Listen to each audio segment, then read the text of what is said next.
Abra sua Bíblia, Oséias capítulo 1. Oséias capítulo 1. Para você que não está sabendo o que está acontecendo, nós começamos hoje uma série de mensagens tratando dos livros, conhecido como Profetas Menores. E nós vamos começar hoje com o primeiro livro, que é esse livro de Oséias. Oséias capítulo 1, nós vamos ler algum versículo. E eu vou pedir que você fique ligadinho, se puder ficar com a sua Bíblia aberta, até porque nós não vamos estudar o livro de Oséias, nós vamos trazer uma visão panorâmica e aplicar aquilo que é a centralidade do livro, amém? Então você vai ter uma visão panorâmica daquilo que é esse tempo e o que Oséias vai trazer para nós. Oséias capítulo 1, do verso 1 em diante. Pedir para o pessoal que fique ligado também aí, deixa a Bíblia aberta para me ajudar, microfone na mão aí, pessoal do louvor, vamos trabalhar hoje, vamos? Então pega o microfone cada um aí para poder ler os versículos comigo. Vamos ler bastante a Bíblia para atualizar. Se tiver no WhatsApp, bota em Oséias. Isso, muito bom, Oséias. Já tira do WhatsApp aí, amém? Vou dar uma dica, a Bíblia é offline, não precisa de internet. Aí ninguém atrapalha, né, André? Ninguém atrapalha o nosso telefone. Vamos lá? Palavra do Senhor que foi dirigida a Oséias, filho de Beeri, nos dias de Uzias, Jotão, Acais, Ezequias, rei de Judá, e nos dias de Jeroboão, grava esse nome, e nos dias de Jeroboão, nós vamos encerrar com esse homem, amém? Filho de Joás, rei de Israel. O princípio da palavra do Senhor, por meio de Oséias, disse, pois, o Senhor a Oséias: vai, toma uma mulher de prostituições e filhos de prostituição, porque a terra certamente se prostituiu, desviando-se do Senhor. Foi, pois, e tomou a Gomer, filha de Diblaim, e ela concebeu e lhe deu um filho. E ela concebeu e lhe deu um filho. Somente até aqui, senão a gente vai perder um pouco o fio da meada. Coloca a mão no coração, você que pode. Senhor Jesus, nós pedimos que nessa noite, ó Pai, o Senhor fale conosco. Que essas 12 porções, essas 12 quarta-feiras, ó Deus, o Senhor venha nos ensinar. Que possamos, ó Pai, ter uma mentalidade da Tua Escritura, baseado nas Suas verdades. Então nos ajude, Senhor. Nós carecemos do Senhor, necessitamos do Senhor nessa noite. Nos abençoe, que eu te peço, em nome de Jesus. Amém e amém. Irmãos, essas 12 quartas-feiras, essas 12 porções, nós vamos estudar sobre os profetas menores. É bom os irmãos não se esquecerem que tudo isso acontece depois do reino dividido. Pastor, o que é isso? Tem um homem chamado Samuel, que você conhece, e Samuel, ele foi profeta, ele foi juiz e foi sacerdote. E esse mesmo Samuel, ele unge a mando do Senhor um homem chamado Saul. Saul governa 40 anos Israel. Logo depois de Saul, quem assume o reinado é Davi. Quando Davi falece, quem assume o reinado é Salomão.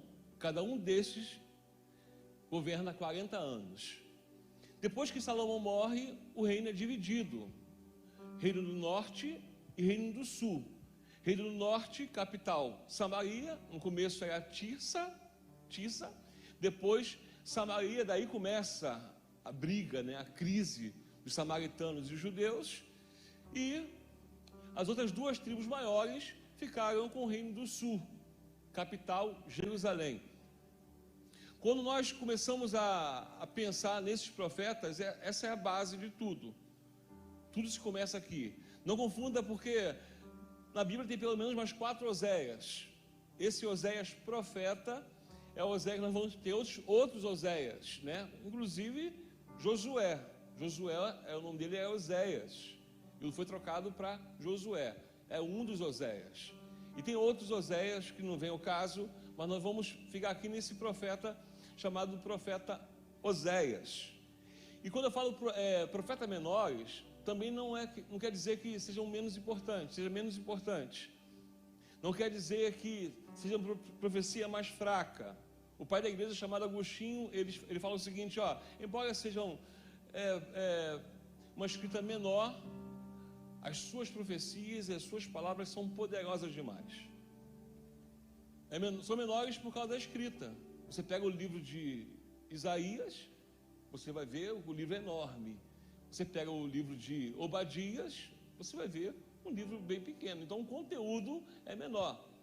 Mas para o tempo determinado, para o tempo que se foi pregado, tipo Oséias, que prega automaticamente 98% do seu livro é falado para o Reino do Norte, essa capital Samaria, é um profeta que ele prega um tempo. E quando eu estava pesquisando sobre Oséias, estudando sobre Oséias, pregando nesse tempo de Reino do Norte, eu vi que outros profetas também importantes estavam pregando no Reino do Sul, e foram profetas que falaram mais, mas a importância é a mesma. Foi tão importante quanto Miqueias, que é contemporâneo de Oséias e Isaías, pregaram para o Reino do Sul, quanto Oséias, que prega para o Reino do Norte. E é sobre isso que nós vamos ler essa noite. São 12 palavras seguidas, e a minha oração é que nós possamos acompanhar essas 12 palavras seguidas. Quando nós falamos de 12 profetas, existe uma diferença. Quando nós pensamos em profetas, nós pensamos em algo muito diferente do sacerdote, o inverso. Para você não se esquecer, o sacerdote é aquele que cuidava de pegar coisas da terra e levar para o céu. É responsável de, diante dos altares ali, apresentar ao Senhor. Então pegar a terra e levar para o céu. Já o profeta não. O profeta não prega o que quer. O profeta não prega o que acha. O profeta prega o que Deus manda ele pregar. E a diferença é que o profeta ele traz do céu para a terra. É o inverso do sacerdote. Oséias tem essa missão de trazer o céu, palavra do céu para a terra. E essa é a minha oração, não que fique só no estudo, mas que Deus levante uma geração que faça isso, né? Uma geração de profetas verdadeiros. Não profetas que profetizam baseados em suas vontades, mas profetas que profetizam aquilo que Deus manda profetizar. Existe um termo hoje muito popular, palavra profética, termo profético, mas profético é aquilo que Deus manda fazer e não o que eu quero fazer. Por isso eu fico muito escaldado de falar assim, viva o teu irmão, profetiza na vida dele, né? É um outro termo, mas o profeta ele tem uma seriedade, ele é porta-voz de Deus. E Oséias tem essa missão. Só que Moisés, nessa história emblemática, Deus não decide fazer com ele o que fez com os outros profetas. Por isso que o tema da mensagem é Oséias, uma vida profética. Deus ele não simplesmente faz como fez com os outros. Vá lá e diz, vá lá e fala, diga em meu nome. Ele decide, Deus pela sua vontade e tamanha irritação pelo povo, fazer de Oséias uma vida profética. Se já é pesado nós sermos boca de Deus, falarmos coisas que Deus manda dizer, imagina nós termos uma vida profética. O peso de Oséias é muito maior porque Deus decide. Deus interfere na maior decisão da vida dele. A primeira vez que fala com Oséias, é a primeira vez, não é a segunda, não é a terceira, a primeira vez ele fala assim, vai e casa. A interferência de Deus é na vida.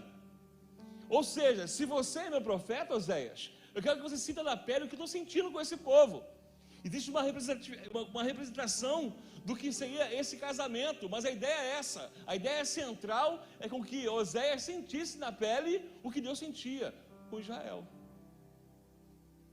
Por isso que falar de Oséias é muito mais pesado do que falar de outro profeta. É um profeta que tem a vida profética. E eu vejo, será que estamos dispostos? Ou será muito mais confortável nós vivermos aquilo que nós aprendemos ao longo da vida, termos uma boca profética, falar em nome do Senhor, mas se a cobrança fosse a mesma de Oséias para mim e para você, eu quero que a sua vida seja uma vida profética. Existiria disponibilidade minha e sua. Ou é muito mais bonito falar que Deus mandou dizer. Por isso que hoje nós estamos aí saturados de tantas pessoas que do momento para outro falam assim, Deus mandou te dizer. Será que foi Deus que mandou mesmo dizer? Eu não tenho crise com profecia, eu tenho crise com o profeta. A minha crise é essa. A minha crise é simplesmente essa. Porque as pessoas estão banalizando demais o que é ser um profeta, não sabem o peso da palavra. A palavra que vem de Deus tem um peso de transformação, como eu falei domingo. Às vezes que Deus brada na terra, como é o ditado popular, foi para que histórias fossem mudadas. Deus bradou para que Isaac não morresse. Deus bradou para que ouvisse o seguinte, esse é meu filho amado, uma nova história está começando aqui. Todas as vezes que Deus, e como eu falei domingo também, quando Deus bradou através da sarça, foi quando Moisés ficou de frente. Então o brado foi para fazer novas histórias, para mudar situações. O brado de Deus não é para que você ganhe um aumento no seu salário. O brado de Deus não tem como. São histórias mudadas. Existe um peso tremendo quando eu paro e penso sobre esses princípios. E esse princípio emblemático de pegar a vida de Osés e fazer dele uma vida profética, seria uma luta contra o nosso famoso evangelho, que o que está em volta chama-se triunfalismo. Acho que a segunda ou terceira vez que eu preguei aqui, eu falei que a minha crise é essa. Minha outra crise, tem várias crises, né? Eu sou um cara muito em crise. Tem uma igreja batista conhecida, que o nome da igreja batista é conhecido como igreja triunfante. Fala Jesus da glória. Aí sim que o nome cabe à igreja, a todas as igrejas. Nós somos uma igreja militante. O triunfo vai ser quando Jesus voltar. Amém, irmãos? Pesado, né? Mas amém. São as minhas crises. Vão ser 12 quartas-feiras. Joel, então, meu irmão, em nome de Jesus. Se tu não gostar de hoje, nem vem no Joel. Porque Joel, o pau vai cantar. Olha, ungido, em nome de Jesus, que Deus me perdoe e me conceda a graça de chegar até lá. Mas Deus decide fazer, e aqui é uma crise, porque se você vai pensar, Deus tem o melhor para mim. Você imagina Oséias falando, porque, olha o seguinte, vai na casa de prostituição e lá escolhe uma mulher. Case com uma mulher. Esse é o melhor de Deus para a vida do profeta? Casar com uma mulher que trabalha no prostíbulo, sabendo que de dia vai estar com ele, mas de noite vai estar traindo ele. É justamente isso que Deus está falando, está querendo dizer, mostrar ao povo de Israel. Falar com Oséias, olha o que eu estou sentindo. O primeiro entendimento a ser desenvolvido para nós caminharmos nesse ambiente, que é um ambiente profético, é saber que existe propósito. E propósito não é baseado em desejos e vontades. A vida do profeta que quer caminhar no propósito profético, ele não pode caminhar com seus anseios. Ele não pode caminhar com as suas emoções. Ele não pode caminhar com seus achismos. A vida do profeta é caminhar juntamente com o propósito de Deus. E é isso que Oséias tinha que entender. Você vai começar caminhando no meu propósito. O meu propósito é que você faça isso. Vai pegar uma mulher na casa de prostituição, e essa mulher, você vai casar com ela. Ele não fala 2 ou 3 vezes, ele fala uma vez com Oséias. E Oséias faz isso. Você pode questionar, mas como? Não seria mais fácil Deus ter falado com o povo? Ter falado assim, vocês estão me traindo. Vocês estão se tornando um povo idólatra. E eu pergunto, por que Deus faz isso? Será que tem sentido Deus pegar a vida de um profeta e fazer com que ele profetize através da sua vida? Se é bom ou ruim, é a vontade de Deus. Como não vamos cansar de uma vida profética, é muito mais difícil do que o que é banalizado hoje. Me diga um profeta que foi amado demais. Me diga um profeta que teve muitos seguidores. Me diga um profeta que teve paz. Me diga um profeta que é ovacionado. Me diga um profeta que não teve crise. E hoje os profetas querem viver disso, de palavras proféticas que vêm de suas bocas, de uma mudança que nunca acontece, derivado de ações que levam pessoas ao triunfalismo. Mas Oséias não, Deus pega ele e fala o seguinte, é a sua vida. Eu quero que você pegue Gomer. Gomer nessa história é Israel. Gomer nessa história aqui é Israel. eu tenho aliança com Israel. Ou seja, ele fala o seguinte, ó, eu quero que você sinta na pele o que eu estou sentindo com esse povo. Você vai casar com essa mulher da casa de prostituição, ou seja, uma mulher que de dia está com você, mas de noite está com o outro. E assim é Israel. Israel chegou o tempo em que a idolatria estava com os cananitas, os balaíns, um povo adorando Baal, bezerro.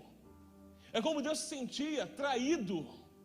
E ele pega a vida de José e fala assim, eu quero exemplificar isso. Israel é uma prostituta. Israel está se prostituindo.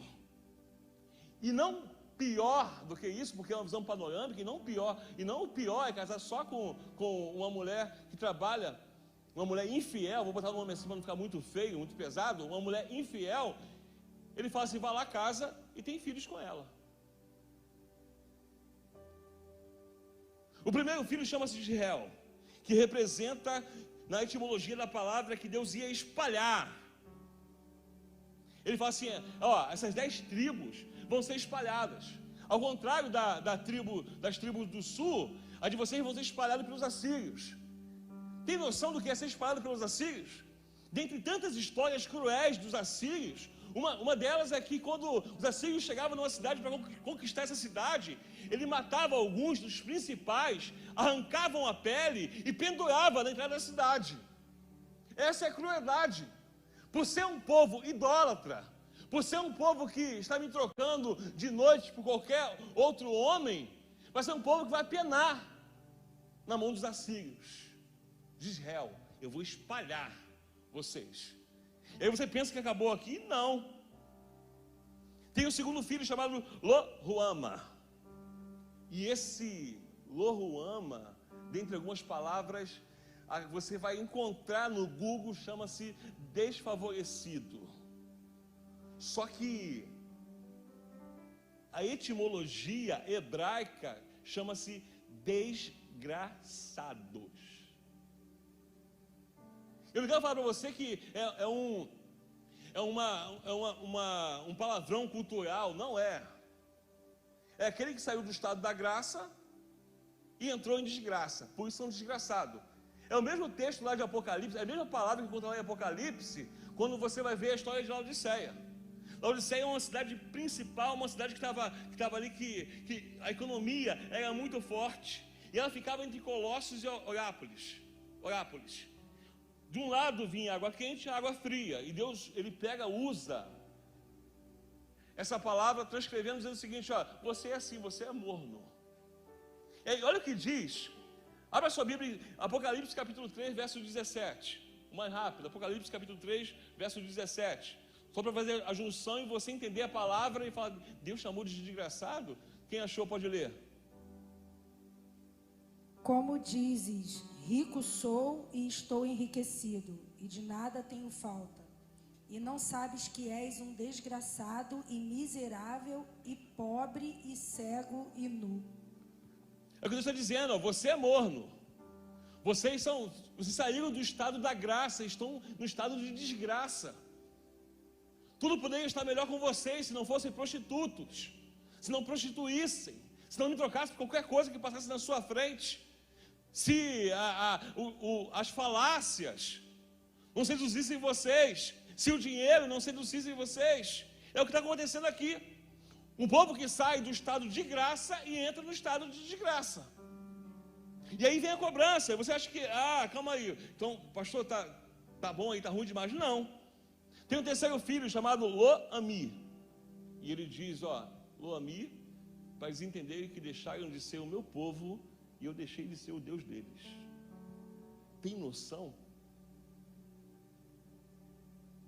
Você imagina hoje, você está aqui com o olho fechado e Jesus fala para você, eu não sou mais o teu Deus. E você não é mais meu povo. Se o que me faz estar aqui é Ele.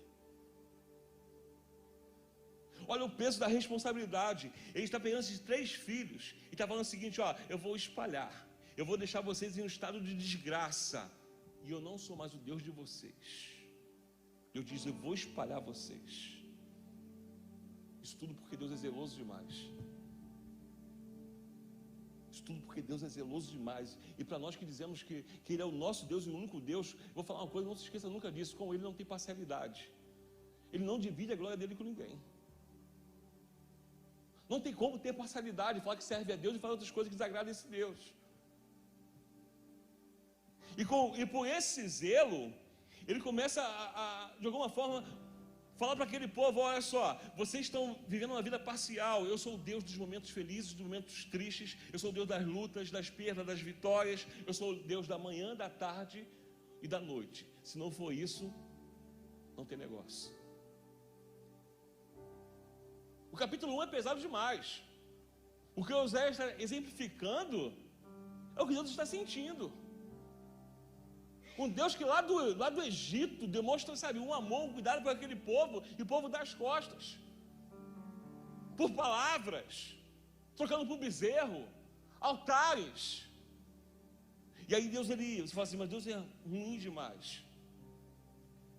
Todos os 19 reis de Israel, isso é consequência dos 19 reis de Israel, todos eles fizeram o que era mal. Diante de tudo isso, eu quero que você entenda que Oséias, ele ouviu de Deus: com tudo isso, Oséias, não abra mão de Gomer. Olha o que é pesado. Não abra mão dessa mulher da casa de prostituição.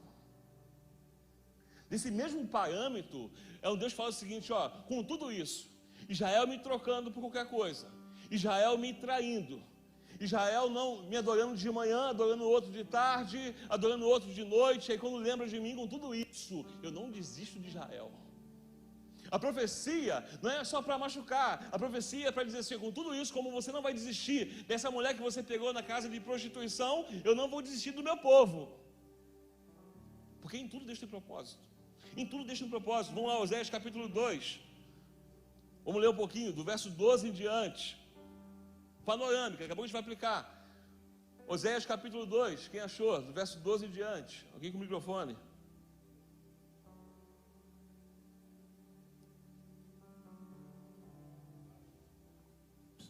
Devastarei a sua vide e a sua figueira, de que ela diz: esta é a paga que me deram os meus amantes. Eu, pois, farei delas um bosque, e as bestas feras do campo as devorarão. Continua, pastor? Continua. Castigá-la-ei pelos dias dos Balaíns, nos quais lhes queimou o incenso, e se adornou com as suas arrecadas e com as suas joias, e andou atrás de seus amantes, mas de mim se esqueceu, diz o Senhor. Olha o 14, lê o 14. Portanto, eis que eu a atrairei e a levarei para o deserto, e lhe falarei ao coração. E lhe darei dali as suas vinhas, e o vale de Acor por porta de esperança. Será ela obsequiosa como nos dias da sua mocidade. Lê de novo o 14, volta o 14 de novo, para no 14. Portanto, eis que eu a atrairei e a levarei para o deserto, e lhe falarei ao coração. O que ele está dizendo é o seguinte: olha só, o meu relacionamento é diferente do relacionamento do homem. Quando Deus fala que vai levar, Ele fala que vai arrumar. Sabe por quê? Entenda uma coisa: as pessoas que se relacionam conosco, quando querem nos ferem por ferir, nos ferem pelo seu bem e prazer. Só que quando Deus fere, é para tratar. Quando Deus fere, é para sarar. Olha o que diz no verso 6, no capítulo 6, no verso 1. Olha, presta atenção no propósito, capítulo 6, o verso 1.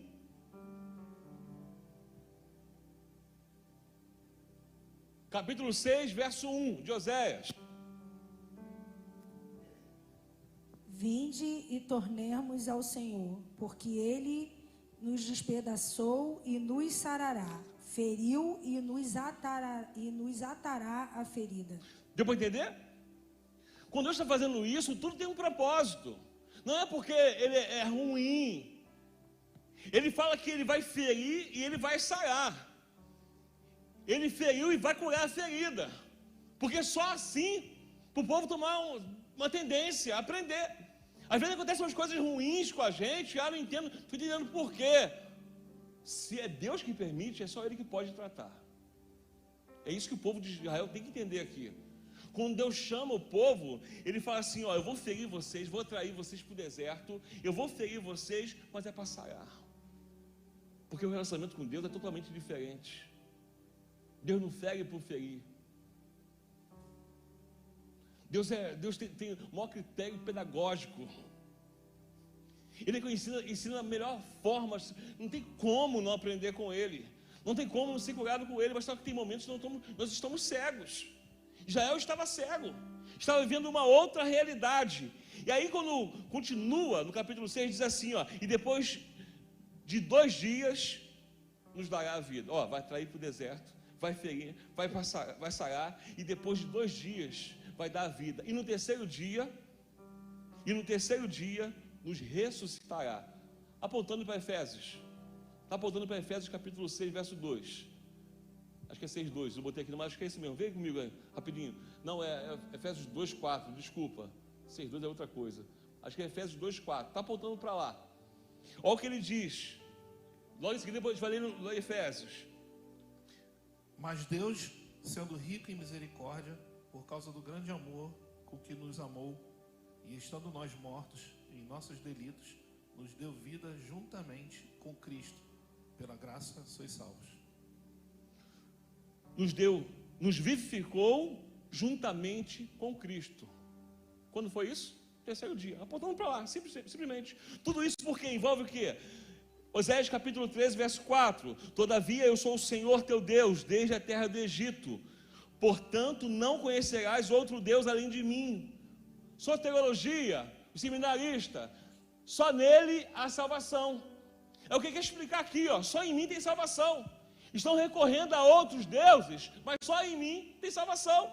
E ele procura ensinar isso para eles. Eu te conheci no deserto, na terra muito seca. Deixa eu dizer assim, ó, eu sou o único que posso salvar vocês.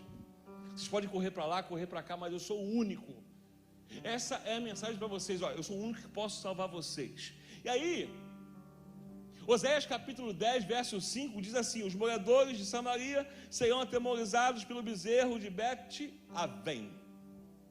E aí que eu queria chegar.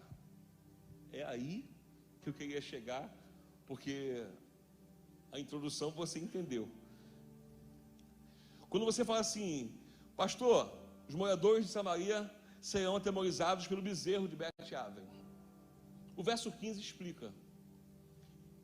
Está dizendo ao que Deus está se referindo. Vamos lá. Verso 15. Assim vos fará Betel por causa da vossa grande malícia. De madrugada, o rei de Israel será totalmente destruído. Por que foi mudado? Esse lugar aqui, Bet-Aven, é Betel. Betel. Só que Oséias, por diversas vezes, ele fala Bet-Aven. Sabe por quê? Betel é um lugar que, por onde todos passaram, tiveram experiências maravilhosas. Todos aqueles que passaram por Betel tiveram experiências diretas com Deus. Só que o tempo passou e Betel virou Bet-Aven. Aven. Sabe por quê? O lugar que é encontro com Deus, o lugar que é lugar de revelação, o lugar que é lugar de juízo, o lugar que Jacó fala o seguinte, ó, é a casa de Deus e o Deus da casa. É o Betel. Nesse momento, nesse contexto, se transforma em casa de vaidade, casa do nada, sobretudo, casa da futilidade.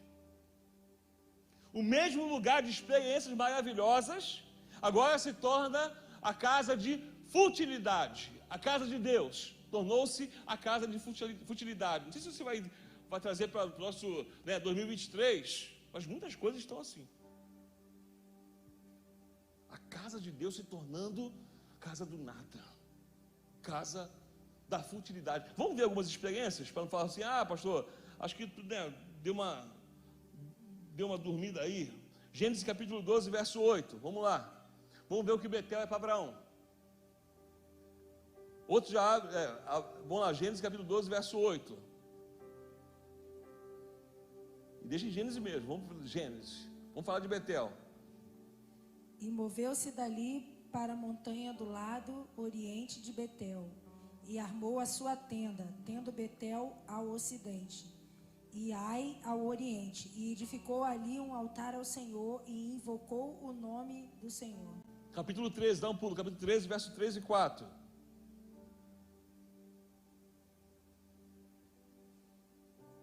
13, 3 e 4. E fez a sua jornada do sul até Betel, até o lugar onde a princípio estivera a sua tenda, entre Betel e Ai, até ao lugar do altar que outrora ali tinha feito. E Abraão invocou ali o nome do Senhor. Para Abraão, Betel é o lugar de encontro. Agora, para Jacó, Gênesis capítulo 28, 16 ao 19, vou ler aqui para poder facilitar. Acordando, pois, Jacó do seu sono, disse: na verdade o Senhor está nesse lugar e eu não sabia. E temeu e disse: quão terrível é esse lugar! Esse não é outro lugar senão a casa de Deus. E esta é a porta dos céus. Então levantou-se Jacó pela manhã de madrugada e tomou a pedra que tinha posto por travesseiro e a pôs por coluna, e derramou azeite em cima dela, e chamou aquele lugar de Betel, casa de Deus. 20 anos depois, 20 anos se passaram, Jacó se casa, fica rico, tem filhos. Ele vai lá em Gênesis capítulo 35, no verso 1. Gênesis capítulo 35, verso 1. Ele fala: Deus é o Betel, Deus da casa. Disse Deus a Jacó: levanta-te sobre a Betel e habita ali. Faz ali um altar ao Deus que te apareceu quando fugias da presença de Esaú, teu irmão. Deus continua por mais 800 anos. 1 Samuel capítulo 7, verso 16. Eu estou correndo, porque acabou no meu tempo.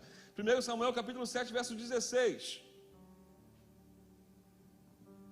E ia de ano em ano e rodeava Betel e a Gilgal e a Mispá, e julgava a Israel em todos aqueles lugares. Para Samuel, é lugar de julgamento. Nunca Betel foi casa da futilidade. Nunca Betel foi casa do nada. Nunca Betel foi casa da vaidade. Nunca. Ou era encontro com Deus, ou era encontro da casa do Deus da casa, é o Betel, ou era um lugar de juízo, dentre outras coisas. Mas sempre foram coisas especiais. Só que Israel, e aí nós vamos contextualizar para você entender, eles mudaram por uma coisa triste. Quando eu falei para vocês no começo que o reino do norte e o reino do sul se dividiu, e aí o reino do norte, quem estava ali governando, chamava-se Jeroboão. Jeroboão, ele fica com 10 tribos. Só que a capital da adoração continua sendo o quê? Jerusalém. E ele sabia que esse povo daqui, das 10 tribos, deveria sair de suas cidades e adorar na capital. Vou resumir a história, acabou meu tempo. Para resumir a história, tinha que sair daqui, do reino do norte, da capital Samaria, e ir até Jerusalém para adorar. Sabe o que o Jeroboão faz? Antes de ele fazer isso, Deus fala com ele o seguinte: ó, se você aceitar e seguir a minha palavra e cumprir aquilo que o seu pai fez, eu vou edificar o seu reinado e te darei Israel. Jeroboão decide fazer tudo ao contrário. Ele decide fazer tudo ao contrário. Sabe o que ele faz? Para o povo não ir lá em Jerusalém adorar, eu vou construir aqui 2 bezerros. E aí eu vou botar um em Betel e outro em Dan. E nos bosques, eu vou levantar altares. E o povo vai aprender a dar continuidade à adoração a Balaíns, a Cananitas, a Baal, dizendo para o povo o seguinte: ó, não, eu posso perder eles. Vocês não precisam mais sair daqui e ir para lá, não. Aqui já tem um lugar de adoração. O que ele faz primeiramente? Ele troca a arca da aliança, onde no propiciatório Deus se apresentava e falava ao povo, por bezerro de ouro. Betel virou a casa da futilidade. Não só isso, ele decide levantar sacerdotes. Ele pensa o seguinte: calma aí, lá em Jerusalém tem sacerdotes, mas eu posso fazer, tem um pessoal aqui também que é bom. Tem pessoal aqui também que sabe, já viu fazendo, já deve saber como é que faz. Eu vou levantar uns sacerdotes aqui. O que ele faz são 3 coisas principais. Ele acaba com as festas. Ó, não precisa ir para as festas lá não. Agora temos um novo calendário. Não se esqueça que o calendário foi instituído por Deus. Ele faz um outro calendário. Ele acaba com 7 festas que Israel tinha, que que aquele povo tinha lá em Jerusalém.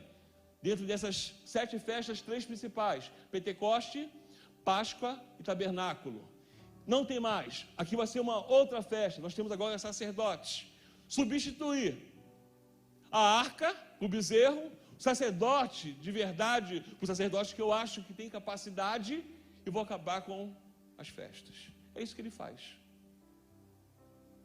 É isso que Jeroboão decide fazer. Oséias, quando ele vai levar essa palavra ela é tão assim, tão cirúrgica, que mexe com Israel, que mexe com essas 10 tribos. Vamos ser espalhados, vamos ser feridos. Uma coisa para você, mas nós somos assim. Nós somos tão amados, tão amados, tão amados, mas vivemos traindo, trocando Deus por qualquer coisa. E ele vem, sabe, com a sua palavra dizer o seguinte: você pode trocar, mas eu não vou desistir de você. Oséias, não desista de Gomer, porque eu não vou desistir de Israel. Eles vão ter que aprender. E Jeroboão faz tudo isso. Quando ele fala para Israel não precisar ir lá, ele fala assim: ó, aqui nós temos o quê? Comodidade. Não precisa ir para a capital da adoração. Aqui temos lugar novo. Hoje nós temos outras comodidades, e essa é a minha preocupação. Nós temos muitos bezerros de ouros que estão sendo as nossas comunidades. Eu não digo daqueles que não podem, mas tem gente hoje que prefere muito mais ver mensagens no YouTube do que sentar no banco e ouvir. Sabe por quê? Eu em casa no YouTube, eu ouço o que eu quero ouvir. Eu em casa no YouTube, de repente, se eu começar a falar daqui e você não gostar, você pega e desliga e vai assistir um Netflix. Mas aqui não. Aqui é o que Deus quer falar conosco. Tem gente que está fazendo da sua internet o seu bezerro de ouro. Pastor, não fui não, mas eu vi. Por que tu não foi? Por que você não está aqui? Tantos outros bezerros de ouros. Ah, pastor, eu gosto tanto daquele pregador. Calma aí, por que tu gosta daquele pregador? Qual dia você sentou para ouvi-lo? Ah, pela internet, bezerro de ouro, comodidade. Volto a dizer, não para aqueles que não podem, não para aqueles que vão assistir depois, mas para aqueles que não querem mais. São seus bezerros de ouros. Nós precisamos de comodidade, eu não preciso mais. Deus está chamando a responsabilidade. E como isso acontece? Eu vou terminar em Oséias capítulo 14.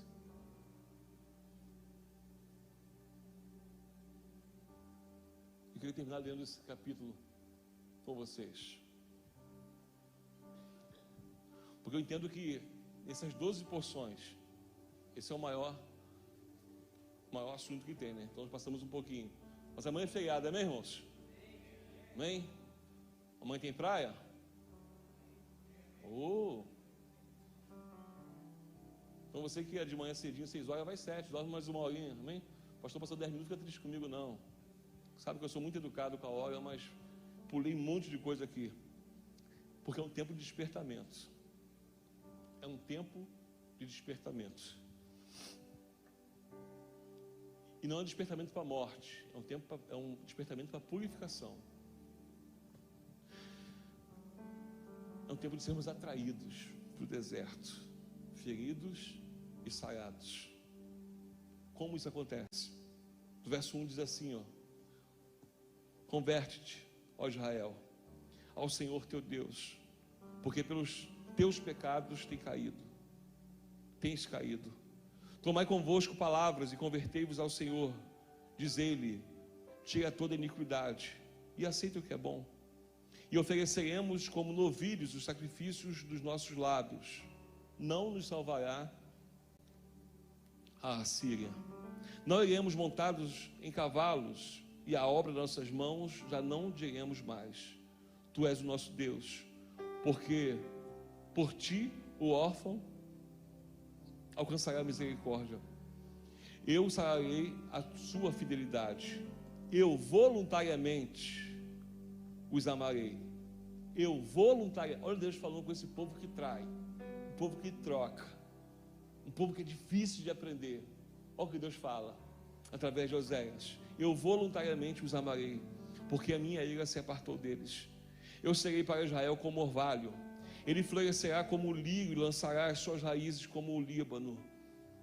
Entender-se-ão os seus galhos, e a sua glória será como a de oliveira, a sua fragrância como a do Líbano. Voltarão os que habitam debaixo da sua sombra, serão vivificados como trigo e florescerão como vide. A sua memória será como o vinho do Líbano. Efraim dirá, pastor, o que é Efraim? Todas as vezes que você vê nesses contextos aqui dos 12 livros, quando falar Efraim, está falando das 10 tribos, amém, irmãos? Então não vou perder mais tempo não, são 12 semanas, tem que ganhar tempo. Então todas as vezes que eu falar Efraim, está falando das 10 tribos, amém? Efraim dirá, que mais tenho eu com os ídolos? Eu tenho ouvido e cuidarei dele. Eu sou como faia verde, de mim é achado o teu fruto. Quem é sábio, para que entenda essas coisas? Quem é prudente, para que as saiba? Porque o caminho do Senhor são retos, e os justos andarão nele, mas os transgressores lhe cairão. Amém, irmãos? Essa é a base do livro de Oséias. Um povo que trai, um povo que troca, mas um Deus que fala assim, na sua pele, eu vou te mostrar o que não é desistir, o que é não desistir de quem você ama. Voluntariamente, Ele ama esse povo que vive dando as costas. E assim é Deus conosco. Voluntariamente, Ele nos ama. E não se esqueça, todas as vezes que Ele te ferir, é para sarar. Amém? Feche os olhos em nome de Jesus. Pai bendito, nós te glorificamos. Nós bendizemos o teu nome, Senhor. Muito obrigado, Deus, pela tua palavra que é viva e eficaz. E a sua palavra tem o efeito dela mesmo. Continue falando nos nossos corações, ó Deus. Fale nos nossos corações para que possamos entender que precisamos, ó Deus, ser fiéis ao Senhor. Não podemos, ó Deus, usar o argumento de que o Senhor nos ama de maneira incondicional para viver traindo o Senhor. Nos perdoe como igreja, Senhor. Assim como perdoaste, assim como trataste de Israel, trate da sua igreja. Que possamos esse ano discipular em nome de Jesus. Aprender, ó Deus, que a melhor coisa é caminhar com o Senhor. Caminhar não nos nossos anseios e vontades, mas nos seus propósitos. Que a nossa vida seja uma vida profética. Faça daqueles que querem se colocar diante do Senhor, não só bocas proféticas, mas vida profética. Para aqueles que não conseguem entender o que falamos, mas que possam entender o que vivemos. Nós te glorificamos. Bendito seja o teu nome, hoje e sempre, em nome de Jesus. Aplauda o Senhor, amém, irmãos?